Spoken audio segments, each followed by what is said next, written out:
So because this is the week of peace, we will be talking about peace and specifically the idea of being a peacemaker. So peace is a major theme in the Bible. It appears more than 80 times and it occurs at least one time in every one of the 39 books of the New Testament. The word peace comes from the Greek word eirene, the Greek equivalent for the Hebrew word shalom, which expresses the idea of wholeness, completeness, or tranquility in the soul that is unaffected by the outward circumstances or pressures. The word eirene strongly suggests the rule of order in a place of chaos. And I think we are living in a place of chaos. So Jesus is described as a Prince of Peace, who brings peace to the hearts of those who desire it. Should we go up? Turn your volume up. All right. Okay. So in John 14, verse 27, peace I leave with you. My peace I give to you, not as the world gives, do I give to you. Let not your heart be troubled, neither let it be afraid. In Romans 12, do not repay evil for evil. Be careful to do what is right in the eyes of everybody. If it is possible, as far as it depends on you, live at peace with everyone. So we recognize, living in peace is sort of a two-way street, but we can definitely do our part to kind of give that, branch or hand towards peace. Remind people, Titus 3, remind the people to be subject to rulers and authorities, to be obedient, to be ready to do whatever is good, to slander no one, to be peaceable and considerate, and to show true humility towards all men. The Hebrew concept of shalom is much more positive than merely the absence of conflict. It speaks of wholeness and well-being that includes our relationship with God and loving harmony with others. Paul spoke of both peace with God because we were justified by faith, and the peace of God which goes beyond human understanding. I came across a statement that was made by Helen Keller, and she says, I do not want the peace which surpasses understanding. I want the understanding which brings peace. I like that idea. I really like the understanding that brings peace as well. So I want to talk about peacekeepers versus peacemakers. So the scriptures are clear. God wants us to be peacemakers in this world, not peace breakers. He wants us to be part of the solution, not the problem. So a peacemaker is the person who strives to make peace with God, the person who strives at every opportunity to make peace between others. Let us therefore make every effort to do what leads to peace and to mutual edification. Do nothing out of selfish ambition or vain conceit, but in humility, considering others better than yourselves. To be a peacemaker, you have to understand the definition of peace. So true peace is not the absence of conflict. True peace is not simply two enemies who are not fighting. It's an absence of conflict in which opposite sides are being brought together, ending in a right relationship. There are some that think a truce is a peace treaty. John MacArthur says, the truce just says you don't shoot for a while. Peace comes when the truth is known, the issue is settled, and the parties embrace each other. Peacemakers are those disciples who strive to prevent contention and strife. However, they are not peacekeepers, but are active makers of peace. They use their influence to reconcile opposing parties, strife among individuals, families, churches, and community. They change hostile attitudes to attitudes that seek the best interest of everyone. So the first step is making peace with yourself. So Josh McDonald points out that we can only be truly comfortable with ourselves when we are at peace with God. This is because peace with God frees up our perspective. It changes our worldview because we are forced to look at ourselves as God looks at us. And I know that is, for me, I came from a very dysfunctional family. And so I actually always embraced the idea that God thought I was, his perfect child. because in my home, I never felt like I was a perfect child. But I think even with that said, we often are very critical of ourselves. It can be, just things you don't like about yourself physically, or pains from the past where you feel guilty or made wrong choices. And when we actually focus on coming to a place of peace within ourselves and recognizing that if we viewed ourselves and others the way that God sees us, that we would see the world in a different way. So that's kind of the first step. So we will never experience outer peace until we have inner peace. There will never be peace in the world until there is peace in our hearts. True peace starts on the inside, but is foundational to what is taking place on the outside.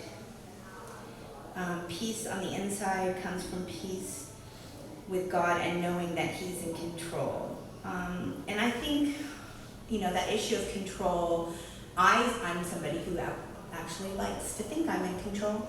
But as I've grown older, I realize more and more that there's very little that I actually have control over.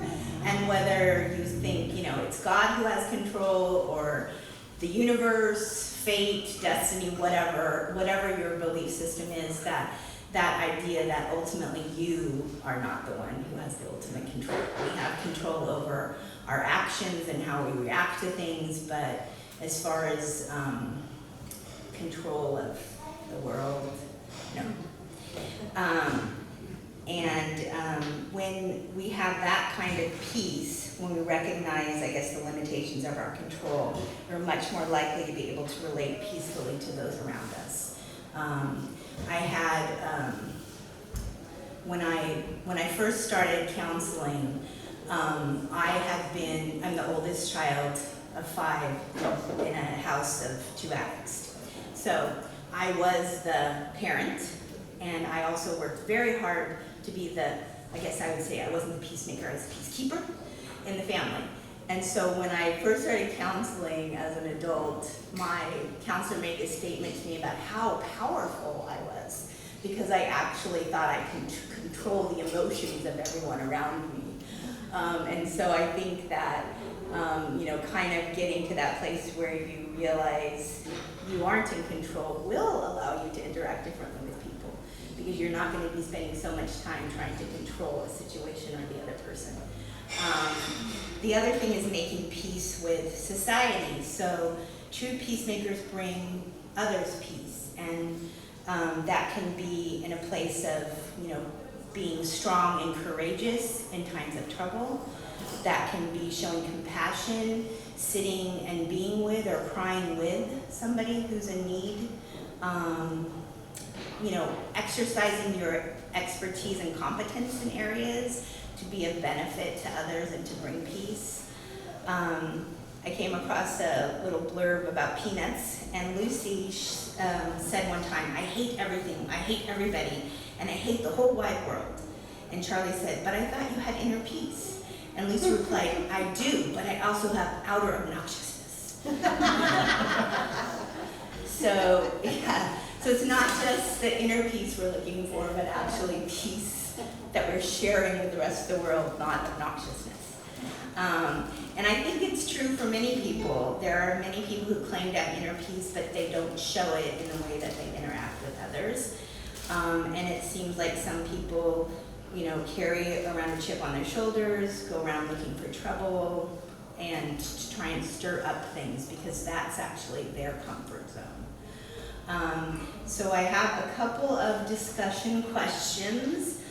Just on how do you deal with difficult people? How do you deal with conflict? How do you think you should react in this time of a troubled world? And how would you go about becoming a peacemaker? So, 5 minutes, I guess. Does anyone have something they're willing to share?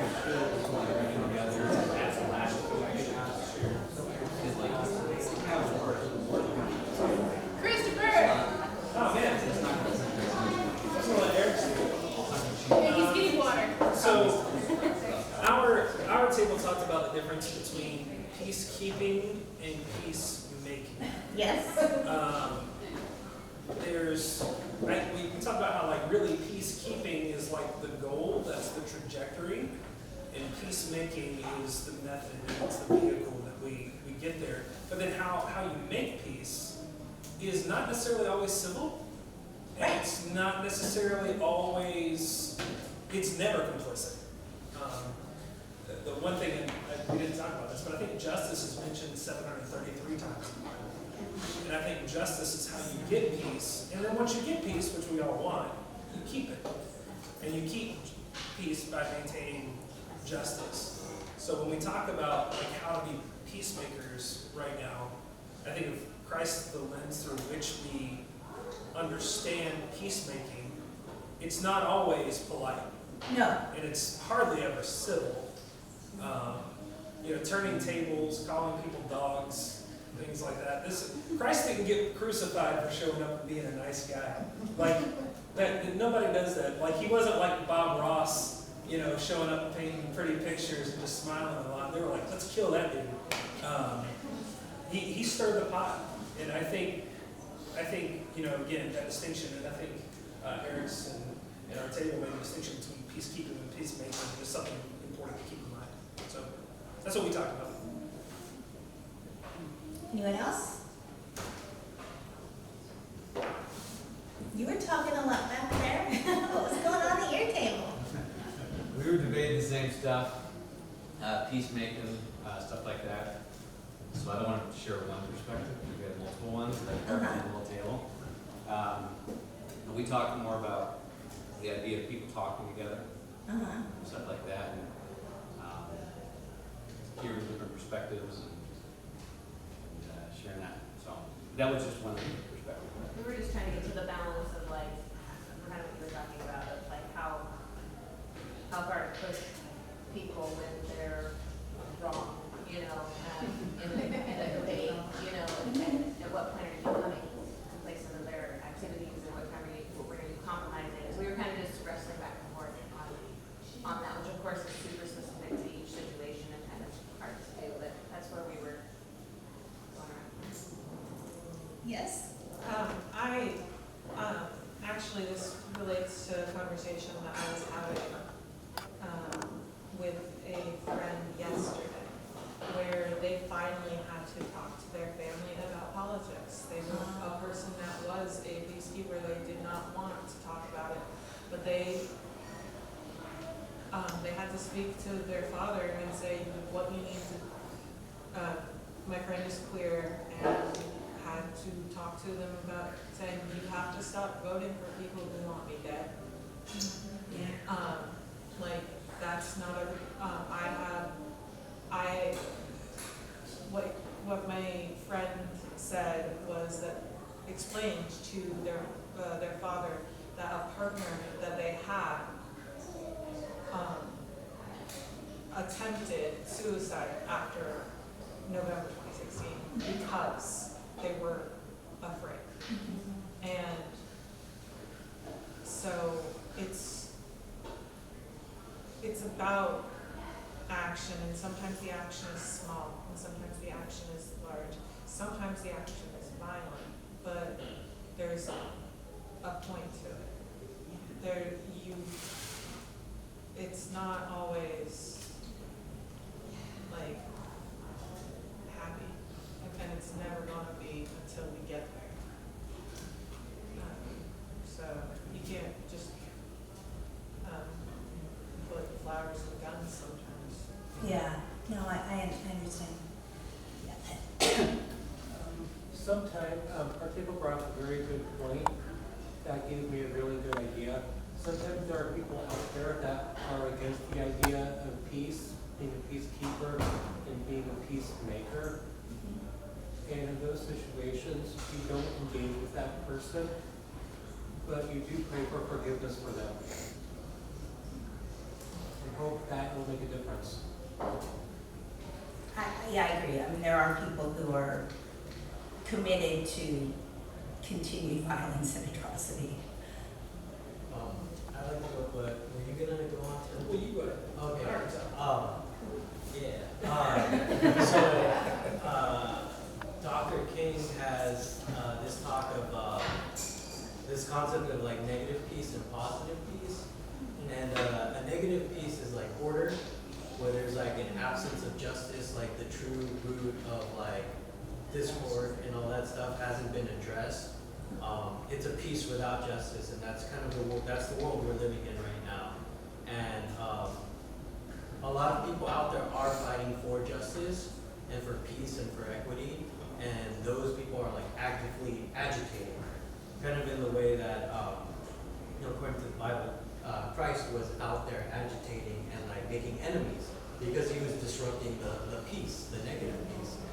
And we do like see a lot of peacekeepers in the world that are more, I think, committed to maintaining order for that idea of peace, like which is just no violence.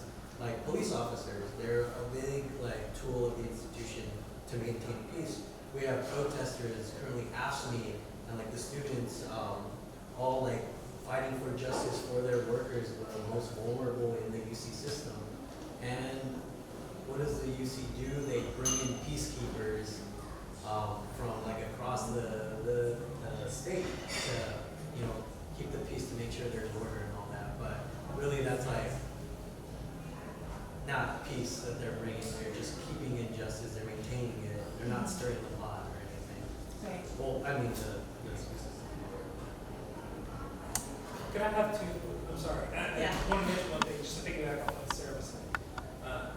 I've seen protesters mention, like, sometimes the actions that we have to do aren't necessarily favorable, depending on what side of the issue you're on. So there are protesters that I've seen that aren't violent at all, and they're not aggressive, but they take ball-peen cameras and they break the lens of media cameras, of especially conservative media sources, because it's always spun against the protesters. So they don't physically hurt the person with the camera, but they go through and they just break the camera because they know that that story is going to be spun to perpetuate injustice. If you're the person holding the camera, you think that that's violence. But if you're the person that is suffering because injustice is perpetuated, then that in the long run is more about, or like holiday season, like this is something that I wrestle with a lot. You've got family, right? You got that racist relative that just says things that aren't cool. You don't hate that relative. I have them. I love them very much. But I've got to the point where I call them out. Calling them out in a polite way may seem inappropriate at the Thanksgiving table where everybody wants peace. They just want things to be calm and everybody enjoy each other's company. But letting those people leave your presence without at least attempting to convert their mindset causes them to perpetuate injustice, which is sowing more discord, which is not making peace at the end of the day.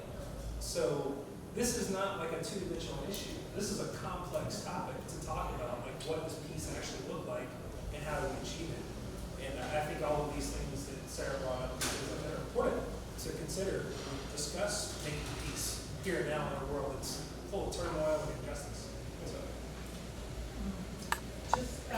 You brought up Martin Luther King Jr. for a minute, and the thing that people, there's two things that people kind of ignore. He was the most hated man in America, according to a Gallup poll when he died. Like, we whitewash it, we make it look like it was so much more peaceful and lack of a better way to put it, non-shit disturbing. Like he blocked traffic.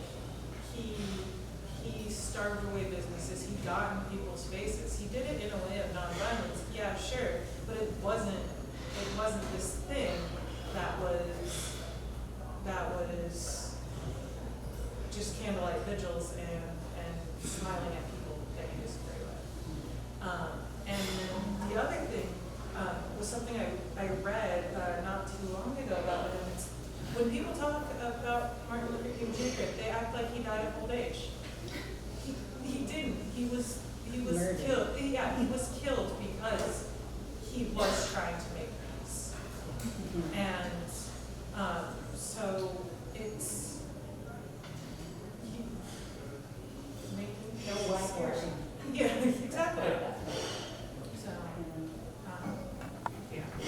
Yeah, I mean, I would say I guess two thoughts that come to mind based on this various conversations. One is, I think the conversation about respectfully educating somebody is really important. And I know my daughter is a lesbian, and she was seriously freaked out and majorly depressed after Trump was elected for similar reasons. And I think that what comes to mind in these conversations with people is do they fully understand the impact of their voting and how that might affect certain individuals, or are they just kind of party line or whatever? And so I think sometimes taking that time to really explain the repercussions of these choices is really helpful, because maybe they are aware and they just don't care, or maybe they never gave it a thought. And so giving space for those conversations, I think, is really important. And I think, the idea of Martin Luther King, obviously confrontational. So what do we say, peaceful confrontation? Like, is that what we want to call it? Like nonviolent confrontation. I think absolutely there were huge movements. And occasionally we have them happening now when there's significant events like, the pipeline and the, different shootings of African Americans, and there were people blocking freeways and other things. So, occasionally there are still tactics, and yes, they are vilified when they make those decisions to do that. And what ends up happening is, it's all of the, they caused, traffic jams, and commuters were, it doesn't matter that someone was killed. They're focused on the impact of the blockage of the freeway for, however many hours. So yeah, I think we have to take action. And I think the idea of, that there is a difference between a peacekeeper who's just about like the ceasefire versus the person who's actually trying to affect change. And so, really encouraging us to be peacemakers, not just peacekeepers.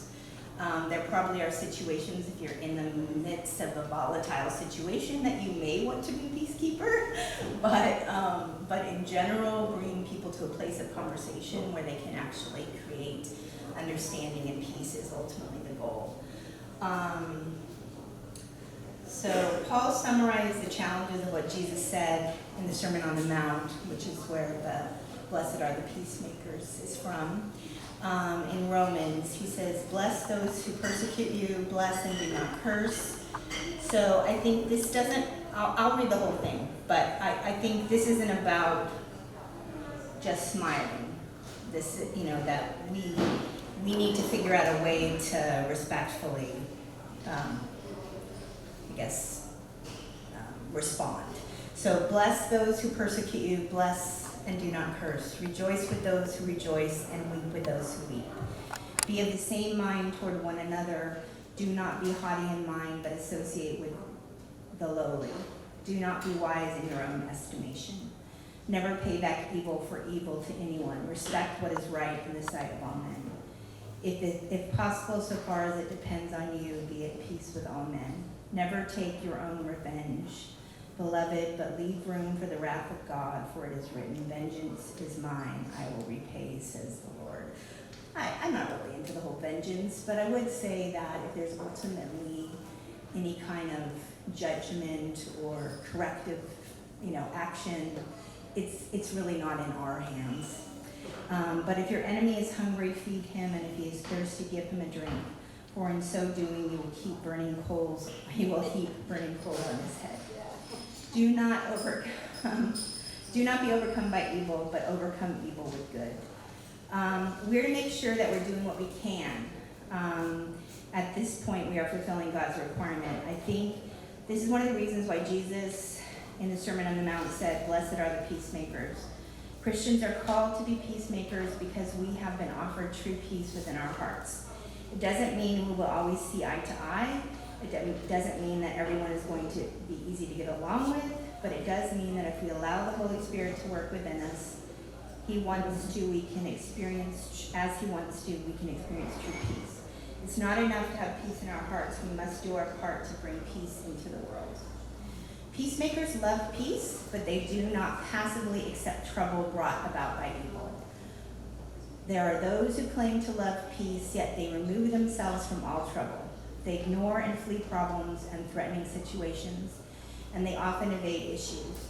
They make no attempt to bring true peace. The peacemaker faces all trouble that stands against justice, no matter how dangerous, and he works to bring true, lasting peace, regardless of the struggles. All peacemakers have had struggles in obtaining true peace. There is a price to be paid for peacemaking. And if you're going to be a peacemaker, you probably will have to sacrifice your own life to do it. Sometimes you have to lay down your ego and your own desires to make peace. Yeah.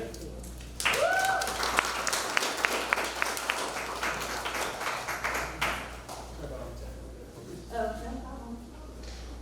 Technology is fun, y'all. It is.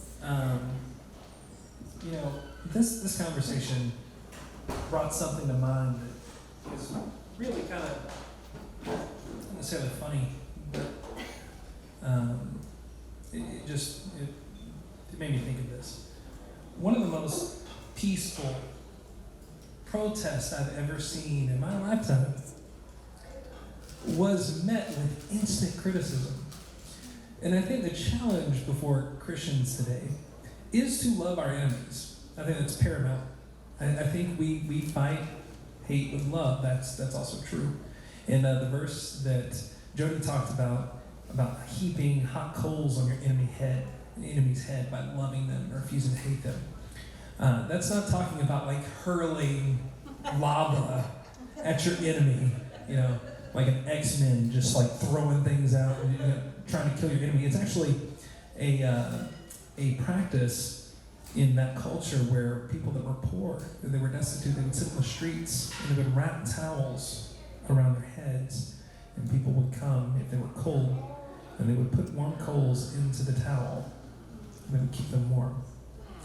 And it was changing the paradigm of the powerful being viewed really as the people that need the most help, because their mindset's causing so much trouble. They don't even understand how much damage they're doing in society, which is why I think the scriptures say that it's easier to get a camel through the eye of a needle than it is for a rich man to get into heaven, because they're so blinded by power they don't understand that they're actually sowing destruction. But one of the most peaceful protests I've seen of injustice in my lifetime, can I show y'all what it looked like? It looked like this.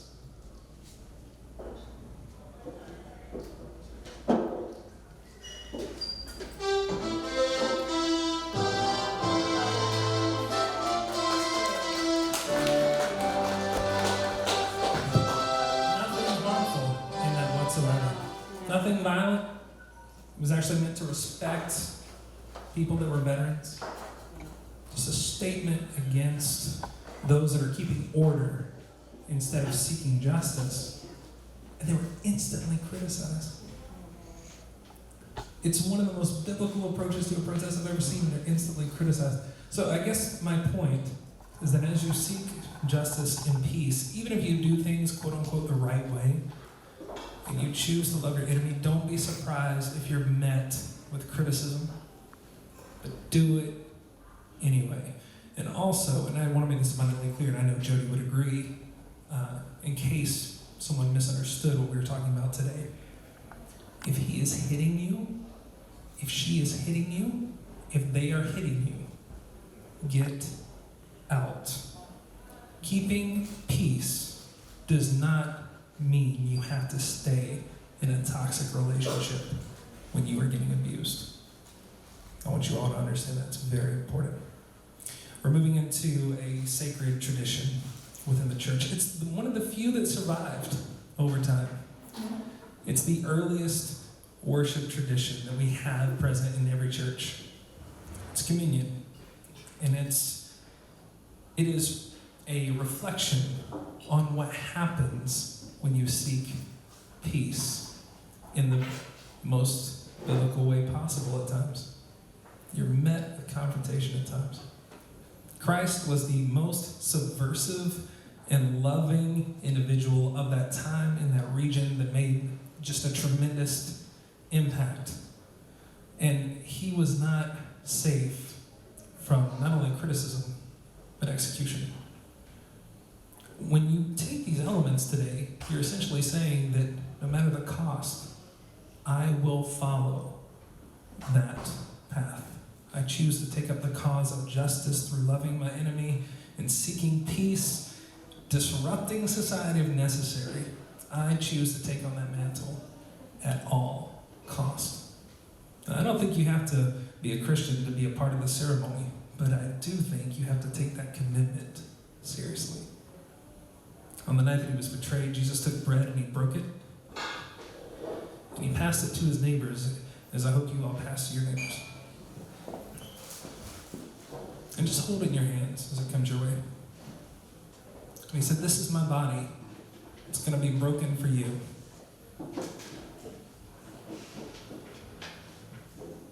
Some very unpeaceful things from people we're trying to make peace with is coming my way. Is essentially what Christ was saying. This is my body, and it's going to be broken for you. Take and eat, and as often as you do so in remembrance of me. And likewise, he took the cup, and he poured out some wine, in our case, Welch's. It's not Welch's. It's not Welch's. No, it's organic from Newly. Oh, it's organic. I was thinking it was like, we're on a budget right now, so I guess that did. Okay. The bread's from Newly. Super Welch's. And he said, this is my blood. It's poured out for you. Take and drink, and as often as you do so in remembrance of me. So if you could pass the cup, dip your bread into the cup, and partake in this ceremony. This conversation that we had today, I think was necessary. I think it was very good. But I also think it's really complex. So I hope that you take what we talked about today, take it home and wrestle with it. Don't hear what we haven't said today. Love your enemy. Pray for those that persecute you. Forgive people that have hurt you. But that doesn't necessarily mean being intimate with them. You don't have to stay in a toxic relationship. And you do not have to be silent in the face of oppression, because Christ didn't do that either. So, love your enemy. Seek justice for the oppressed. Figure out what that means for you. Go forth and do likewise. Until next week, may the peace of the Lord Christ go with you wherever it may send you. May it guide you through the wilderness and protect you through the storms. May it bring you home rejoicing at the wonders that it shows you. And may it bring you home rejoicing once again into our